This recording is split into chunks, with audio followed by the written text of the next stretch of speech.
ഓക്കെയാണോ sir? Good. അപ്പോൾ ഇനി counter plan ചെയ്തോ? Okay sir. ജോസേ, ആ ക്യാമറ ഡ്രസ് കണ്ടിട്ട് ചെക്ക് ചെയ്യണേ. ഞാൻ പോരാ.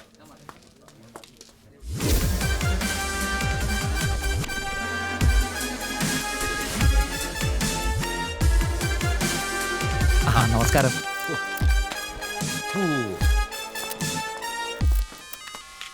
സർ, ഈ സീനല്ലേ? അത് തന്നെ, വേഗം. ശരി സർ. സി, റിച്ചായ ഒരു ഷോട്ടിന്റെ കാര്യത്തിൽ നോ കോംപ്രമൈസ്. ഓരോ സിനിമയ്ക്ക് ഞാൻ എടുക്കുന്ന ഈ കൊമേഴ്സ്യൽ പാക്കിങ് തന്നെയാണ് എൻ്റെ വിജയങ്ങളുടെ രഹസ്യം, അല്ലാതെ മറ്റൊന്നുമല്ല. ഓരോ സമയത്തെയും വിലപിടിച്ച താരങ്ങൾ, ത്രസിപ്പിക്കുന്ന സ്റ്റോറി ലൈൻ, ഇടിവെട്ട് പിക്ചറൈസേഷൻ, അതാണ് അഭയരാജ് എന്ന ഡയറക്ടറുടെ സ്പെഷ്യാലിറ്റി. പക്ഷേ താങ്കളുടെ സിനിമകൾ യാഥാർത്ഥ്യബോധം തൊട്ടു തീണ്ടിയിട്ടില്ലാത്ത വെറും കെട്ടുകാഴ്ചകളാണെന്നുള്ള ആരോപണത്തെ താങ്കൾ എങ്ങനെ നേരിടുന്നു? ആരാരോപിക്കുന്നു? ഓഡിയനോ? സി, എന്നെ സംബന്ധിച്ചിടത്തോളം സിനിമ ഒരു എന്റർടൈൻമെന്റ് മീഡിയം മാത്രമാണ്. പ്രേക്ഷകരെ രസിപ്പിക്കുക മാത്രമാണ് എൻ്റെ ലക്ഷ്യം. അല്ലാതെ ബുദ്ധിജീവികളെ അവാർഡുകാരും നിങ്ങളെ പോലെ ചില പത്രക്കാരും പറയുന്നത് ഞാൻ നോക്കാറില്ല.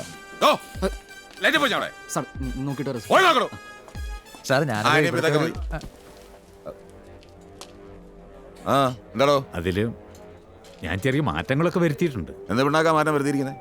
സിനിമ തുടങ്ങുമ്പോൾ തന്നെ നായകൻ തട്ടിപ്പോവോ? അല്ല, കഥയുടെ സ്ട്രക്ചറിൽ ചില മാറ്റം. അതെ, ഒരു കൊമേഴ്സ്യൽ സിനിമയുടെ സ്റ്റോറി എങ്ങനെ ആയിരിക്കണം താൻ ആദ്യം പോയി പഠിച്ചിട്ടുണ്ട്. അത് കഴിഞ്ഞിട്ട് നമുക്ക് സ്ട്രക്ചറൊക്കെ നോക്കാം. അല്ല സാർ, സാർ എനിക്ക് കുറച്ച് സമയം തരികയാണെങ്കിൽ. തന്നെ കൊണ്ട് വലിയ ശല്യമായല്ലോ.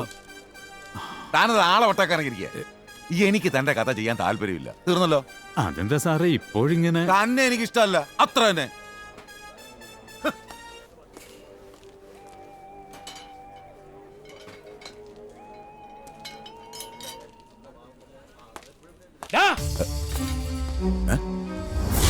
നോക്കണ്ട, നിന്നെ തന്നെയാ. നിനക്ക് ചില ധാരണകളുണ്ട്. സിനിമയിൽ ആ ധാരണ മാറാൻ അധികം കാലമൊന്നും വേണ്ട. 5 ഫൈറ്റും 2 കാബരം കയറ്റിയ സിനിമയാകില്ല. ആദ്യം നീ പോയി നല്ല സിനിമ കണ്ട് പഠിക്ക്. ശരി, ഞാൻ പഠിച്ചിട്ട് വരാം. എന്നിട്ട് വിളിക്കണം എന്നെ. വിളിക്കും, ഒരിക്കൽ നീ വിളിക്കും എന്നെ. ഈ പന്നീനെ പിടിച്ച് പുറത്താക്കാനോട് ആരുമില്ലേ?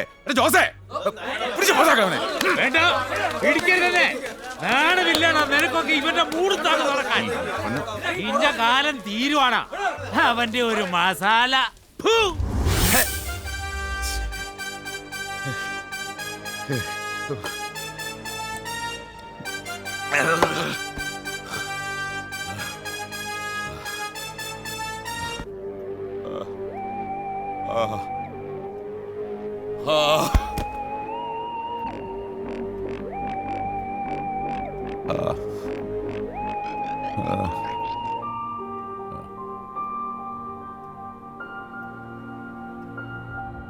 അഭയ, നിന്റെ അതിരുകടന്ന അഹങ്കാരത്തിനുള്ള ശിക്ഷ ഇതാ.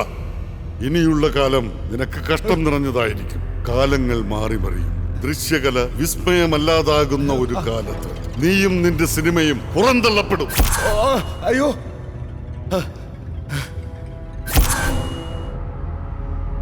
ഇന്ന് കരയിൽ ജനിച്ചവൻ നിന്റെ അന്തകനാകും. അവന്റെ കാലം വരുമ്പോൾ നിന്റെ കാലത്തിന് തിരശീല വീഴും. അയ്യോ, എന്നെ ശപിക്കില്ലേ, എന്നെ ശപിക്കില്ലേ, എന്നെ ശപിക്കില്ലേ. അയ്യോ,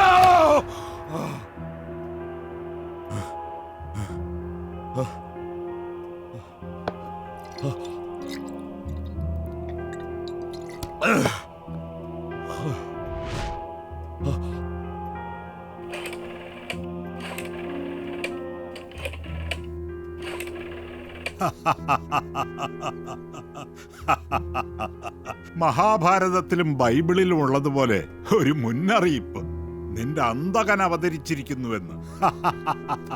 അതും ഒരു ഫിലിം ദൈവം. പുരാണങ്ങളിൽ എവിടെയാണാവോ ഈ ഫിലിം റോൾ ദൈവം ഉള്ളത്? ഏയ്, മതി മതി, നിർത്ത്. ഞാൻ വല്ലാത്തൊരവസ്ഥയിലാണ്. എവിടെയാണ് നക്ഷത്രം ഉദിച്ചിരിക്കുന്നത്? മലയിലോ പുഴയിലോ? ഇതത് തന്നെ കാര്യം. ഏത്? ആ കഥാകൃത്ത്. അതെ അഭയ, ആ കഥാകൃത്താണ് നിന്റെ മുമ്പിൽ പ്രത്യക്ഷപ്പെട്ട ഫിലിം ദൈവം. നീ അയാളെ നിസ്സാരമായി തള്ളിയെങ്കിലും നിന്റെ സബ് കോൺഷ്യസ് മൈൻഡ് അയാളെ പിന്തുടരുന്നു. പോയി തൊലയാൻ പറയടാ ആ റാസ്കലിനോട്. Leave it. മലയാള സിനിമയിൽ ഇന്ന് നിന്റെ പടയോട്ടമാണ്. ഇനിയും അത് തുടരണം. കാരണം ലക്ഷക്കണക്കിനായ സിനിമാസ്വാദകർ താങ്കളുടെ കലാവിരുതുകൾക്കായി കാത്തിരിക്കുകയാണ്. അതാണ് സത്യം. അതുകൊണ്ട് മലയിൽ ജനിച്ച അന്തകനെ മലയിൽ തന്നെ വിട്ടേക്കുക. മുമ്പിൽ വിശാലമായി തുറന്നു കിടക്കുന്ന സിനിമാ പ്രപഞ്ചത്തിലൂടെ നിർബാധം വിഹരിച്ചാലും. ആക്ഷൻ! ഈ ദിവ്യപ്രവചനം പോലെ അഭയരാജിന്റെ അന്തകനായി കേരളത്തിൽ എവിടെയെങ്കിലും ഒരു കുഞ്ഞു ജനിച്ചിരുന്നോ എന്നതിന് കൃത്യമായ രേഖകളില്ല. പക്ഷേ സഹ്യാദ്രിക്കരികെ കമ്പക്കര എന്നൊരു ദേശത്ത് അന്നൊരു ആൺകുട്ടി ജനിച്ചിരുന്നു. ജാക്സൺ എന്നായിരുന്നു അവന്റെ പേര്.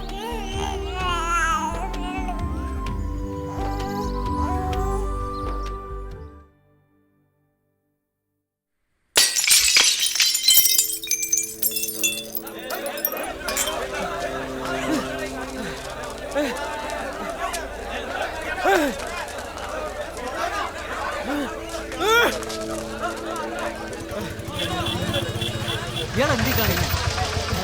എന്താ ഇവിടെ പ്രശ്നം?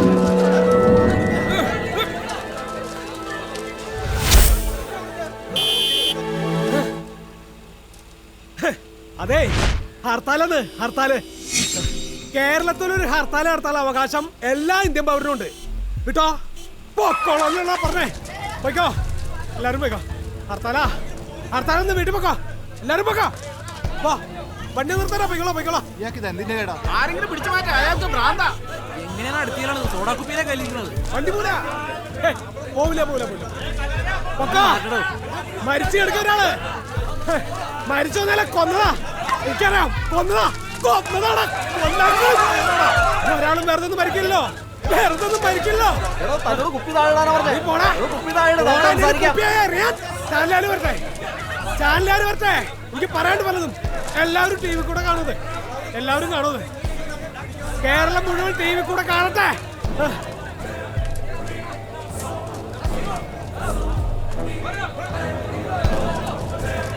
വിട്ടോ, എല്ലാവരും വണ്ടി വിട്ടോ.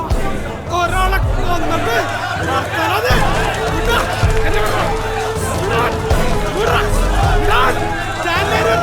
ചതിയാണ്, ചതി, ചതിയാണ്.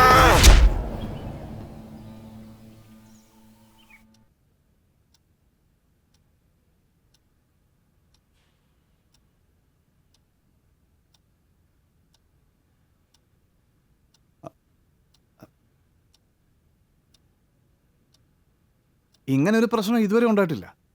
പിന്നെ കുറച്ച് പ്രത്യേകതയുള്ള ക്യാരക്ടറാ ഇത്. പക്ഷേ ഡോണ്ട് വറി, എന്തോ കാരണത്താൽ പെട്ടെന്നുണ്ടായ ഒരു എക്സൈറ്റ്മെന്റ്, അതുകൊണ്ടുണ്ടായ ഒരു ടെമ്പററി മെന്റൽ ഡിസോർഡർ, അത്രേ ഉള്ളൂ. ഇപ്പൊ കണ്ടില്ലേ, നല്ല കുഞ്ഞാടായില്ലേ. എന്തായാലും കുറച്ച് ദിവസം ഇവിടെ നിൽക്കട്ടെ, ഒരു ചേഞ്ചിന്. അത് മാത്രമല്ല, അതേ പരിതസ്ഥിതിയിലേക്ക് വീണ്ടും ചെന്നാൽ അപകടവുമാണ്.